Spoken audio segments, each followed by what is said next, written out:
All right, we're here to talk about the Harrison Butker speech. We're here to understand the controversy, understand where this is all coming from, and most importantly, why this is all coming. I listened to the speech, I went through it. I am a Christian myself, I'm not a Catholic, but I really kind of look at them as one and the same. I didn't see anything that was too risque, too controversial, outlandish, any and all that. What I'm hearing from certain parts of the aisle is, he's a ist, he's a phobe, he's this, he's that.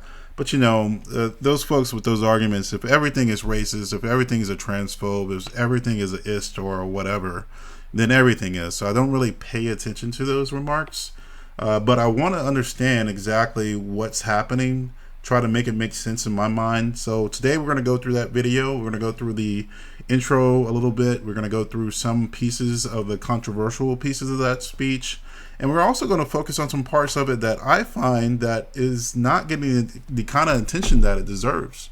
So let's get into it and let's look at what this speech was all about and why it was so controversial. Gentlemen of the class of 2024, I would like to start off by congratulating all of you for successfully making it to this achievement today.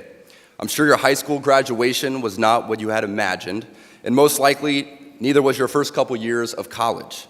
By making it to this moment through all the adversity thrown your way from COVID, I hope you learned the important lessons that suffering in this life is only temporary. For the ladies present today, congratulations on an amazing accomplishment. You should be proud of all that you have achieved to this point in your young lives. I want to speak directly to you briefly because I think it is you, the women, who have had the most diabolical lies told to you. How many of you are sitting here now about to cross this stage and are thinking about all the promotions and titles you are going to get in your career? Some of you may go on to lead successful careers in the world, but I would venture to guess that the majority of you are most excited about your marriage and the children you will bring into this world. I can tell you that my beautiful wife, Isabel, would be the first to say that her life truly started when she began living her vocation as a wife and as a mother.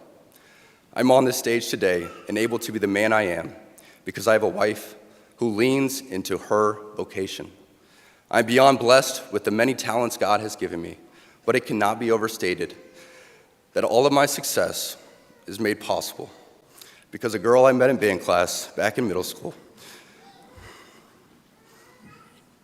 would convert to the faith, become my wife, and embrace one of the most important titles of all, homemaker.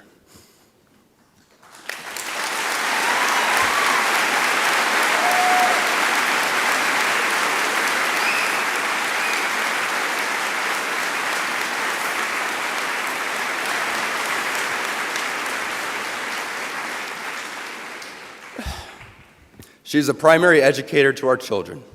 She's the one who ensures I never let football or my business become a distraction from that of a husband and father. She is the person that knows me best at my core, and it is through our marriage that, Lord willing, we will both attain salvation. I say all of this to you because I have seen it firsthand, how much happier someone can be when they disregard the outside noise and move closer and closer to God's will in their life.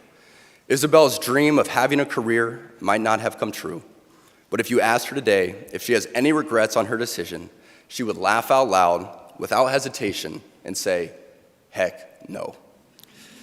As a man who gets a lot of praise and has been given a platform to speak to audiences like this one today, I pray that I always use my voice for God and not for myself. Everything I am saying to you is not from a place of wisdom, but rather a place of experience. I am hopeful that these words will be seen as those from a man not much older than you, who feels it is imperative that this class, this generation, and this time in our society must stop pretending that the things we see around us are normal. So as I listened to the speech, I didn't hear anything that was controversial. I didn't see anything that was risque, like I said before. It was a traditional speech. I mean, you can make an argument that it was uber traditional, somewhat very statuesque and rigid, But beyond that, there's not much about the speech that I find controversial. And you look at the attacks here that I've kind of displayed for you guys, and the attacks are coming from left field. Oh, he's a football player, and Colin Kaepernick got kicked out of the league. First of all, Colin Kaepernick was not kicked out of the league. Colin Kaepernick made it so toxic for him to play. And plus, Colin Kaepernick lost so many skills with his protests. You know, he didn't practice, he didn't do this and that. I'm not going to get into Colin Kaepernick, but this was not even a situation that was even similar. And obviously, you're coming out. These folks are coming out with the misogynist that he's a racist. I don't get the racist part. Where does race come in here? But as you listen to the speech, you realize that Harrison is just talking about how much he honors his wife and how he's made better by her. How many men go out there and say, I'm made better by my wife? Not the ones that are sort of in the limelight, right? That's the message that I heard. That's the message that I see. Let's see a little bit more about that message and why is this so controversial? But this does make me reflect on staying in my lane and focusing on my own vocation and how I can be a better father and husband and live in the world but not be of it. Focusing on my vocation while praying and fasting for these men will do more for the church than me complaining about her leaders. Because there seems to be so much confusion coming from our leaders, there needs to be concrete examples for people to look to in places like Benedictine, a little Kansas college built high on a bluff above the Missouri River, are showing the world how an ordered, Christ-centered existence is the recipe for success. You know, that makes me think about a book about, where it talks about secularism in the modern day. It talks about the city of men and the city of God and how people of faith must continue to navigate this secular world and really hold on to their faith beyond all criticism. And you kind of see it come out here viciously. All manner of people attacking this guy. All manner of people kind of sort of just jamming it into him. And he talks about it in the speech. I have to be this. I have to lean into that. I have to stand to this within this world. You know, one of the things that we can look at and say is that the religious folks in this country have really capitulated the culture to the secularists. I'm not saying that's wrong. I'm definitely not saying that's right. But, I'm saying that it's happened. And what this message to me is more of a call to, stand by your beliefs and really understand that based upon the world you're living in, you're going to have so many attackers, as have come to fruition with what we're seeing in the world today based on this speech that's really just innocent. And, you see it and you try to understand it, but you can't. So, but I think something else that was missing from all the controversy, at least from the other pieces of the speech, is the message not only to the women, which we just went through, but also the message to the men. The message to the men was one of outstanding sort of honesty and just this unblinding light of truth that we all know that in this world we have something going on. We all see it. We feel it. We understand it. It's in the air that we breathe. It's in our lungs. We know that things are not right. And this message to the men sort of comes out and says that. So let's listen to that track and let's understand exactly what he's trying to convey to us. It is only in the past few years that I have grown encouraged to speak more boldly and directly, because as I mentioned earlier, I have leaned into my vocation as a husband and father and as a man. To the gentlemen here today, part of what plagues our society is this lie that has been told to you that men are not necessary in the home or in our communities. As men, we set the tone of the culture, and when that is absent, disorder, dysfunction, and chaos set in.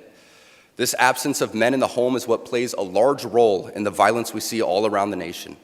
Other countries do not have nearly the same absentee father rates as we find here in the U.S., and a correlation could be made in their drastically lower violence rates as well. Be unapologetic in your masculinity, fighting against the cultural emasculation of men. Do hard things. Never settle for what is easy. You might have a talent that you don't necessarily enjoy, but if it glorifies God, maybe you should lean into that over something that you might think suits you better. So as we broken down this speech, as we really listened and tried to get into what was said, I don't think again there was something super controversial. I do encourage you guys to go out there, watch the full 20-minute video. I mean, if you really look at it, it's your typical run of the mill commencement speech with heavy Christian undertones. I mean, that's all it is really. But at the same time, the message is still good. So, what is the question? So, the question is, why are so many people afraid of the values that have held us together for thousands of years? They say it's going backwards, but everything our ancestors warned us about. Look at the world that we're in. The world is not right. Everything is broken. Are we not still searching for answers? Have we found anything of use? Are we better now that we allow the things that we have allowed in this world? If you're honest with yourself, you'll say no. If you look at the trajectory of just faith and the belief of God, I'm really only talking about Western nations. I'm not really caring about the rest of the world right now. But if you look at our civilization and you look at the way our society is ran, for every year we step away from God, every year that we step away from who our ancestors built us up to be, for every spilled blood that we forget that our fathers has borne for us, right? We run away from who we truly are. We run away from our true selves. And like I said in this speech, it was meant for the students in the room, but it was heard by all manner of folks across the country. We have all seen it, we've all seen pieces of it, and that I think is a very good thing.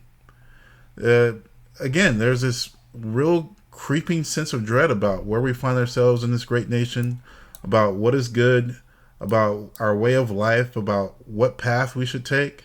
I think Harrison here is showing what a man who is afraid but willing to sort of stand on his path and show others how to stand on this path and show how to be willing to fight for that path.